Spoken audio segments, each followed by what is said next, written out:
దేవదేవుని యొక్క ఆశీస్సులు తీసుకోవడానికి ఇక్కడికి రావడం జరిగింది.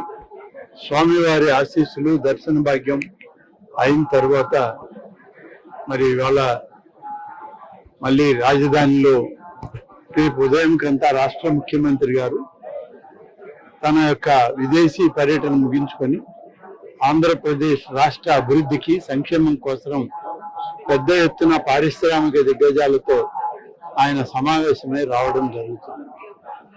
ఈరోజు ఆంధ్రప్రదేశ్ రాష్ట్రంలో అనేక విధాలుగా అన్ని ఆలయాలు కూడా శోభాయమానంగా ఉన్నాయి. అన్ని ఆలయాల్లో కూడా ఈ కార్యక్రమాలు విజయవంతంగా సాగే విధంగా ఏర్పాట్లన్నీ కూడా చేస్తూ ఉన్నాం.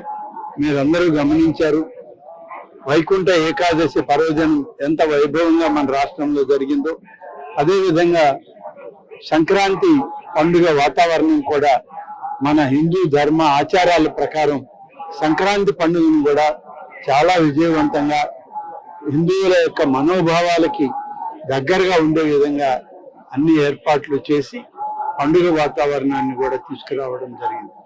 ఇవాళ రాష్ట్రంలో దేశంలో ఉన్నటువంటి అనేక మంది తెలుగు వాళ్ళకి ఆంధ్రప్రదేశ్ రాష్ట్రం ఒక ఆధ్యాత్మిక రాష్ట్రంగా, ఒక స్పిరిచువల్ సెంటర్గా అభివృద్ధి చెందాలన్న లక్ష్యంతో మన ముఖ్యమంత్రి శ్రీ చంద్రబాబు నాయుడు గారు కానీ అలాగే రాష్ట్ర ప్రభుత్వం కానీ నిరంతరం కృషి చేస్తుంది.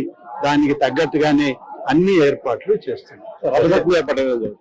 రథసప్తమి ఏర్పాట్లు కూడా అరసవెల్లి రథసప్తమి ఏర్పాట్లు కానీ, అలాగే శ్రీ వెంకటేశ్వర స్వామి ఆలయం తిరుమలలో జరిగే రథసప్తమి ఏర్పాట్లకి ఇప్పటికే ట్రస్ట్ బోర్డు అధికారులు అలాగే పాలకవర్గం చైర్మన్ గారు సభ్యులు అందరూ ఇప్పటికే సమావేశమయ్యారు.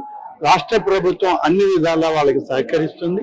అరసవెల్లిలో జరిగేటువంటి ఈ యొక్క రథసప్తమి వేడుకలకి రాష్ట్ర వ్యవసాయ శాఖ మంత్రి అచ్చెన్నాయుడు గారిని ప్రభుత్వం తరఫున పట్టు వస్త్రాలు ఇవ్వడానికి ఏర్పాటు చేయడం జరిగింది.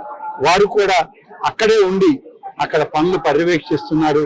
అచ్చెన్నాయుడు గారు అలాగే కేంద్ర మంత్రి రామ్మోహన్ నాయుడు గారు ఇద్దరు స్వయంగా రథసప్తమి వేడుకల్ని నిర్వహించడం జరుగుతుంది.